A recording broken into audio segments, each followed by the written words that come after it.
નમસ્કાર, આપ જોઈ રહ્યા છો સ્પાર્ક ટુડે ન્યૂઝ। દાહોદ જિલ્લાના સિંગવડ ખાતે આજે ભારત બંધના એલાનને આદિવાસી સમાજ દ્વારા સમર્થન આપવામાં આવ્યું હતું, જેના પગલે દાહોદ આમ આદમી પાર્ટીના સંયોજક નરેશભાઈ બારિયા સમર્થકો સાથે નગરમાં નીકળી સિંગવડ નગરને બંધ કરાવ્યું હતું, જ્યારે વેપારીએ બંધ કરતા જ આભાર વ્યક્ત પણ કર્યો હતો।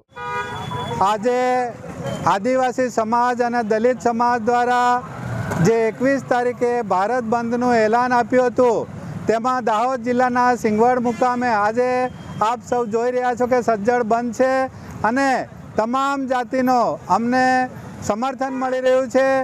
જે કોર્ટે ચુકાદો આપ્યો છે સુપ્રીમ કોર્ટે, એ ચુકાદાને અમે આદિવાસી સમાજ વતી એને નકારીએ છીએ અને એ ચુકાદાને ફરી પાછો રિપીટ લે અને એ ચુકાદાને હવે પછી પાછા અમલ ના કરવામાં આવે એવી અમારી માંગ છે।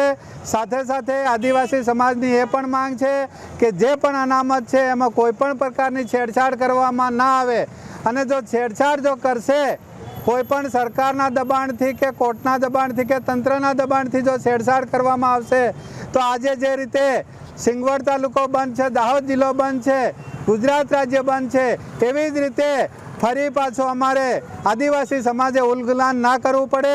એના માટે જે કોઈ મનુવાદને માનતા હોય, જે કોઈ આ લડત લડ્યા હોય, એમને મારી વિનંતી છે કે આ ચુકાદો વાપસ લે એવી મારી માંગ છે। મારું નામ છે નરેશભાઈ બારિયા।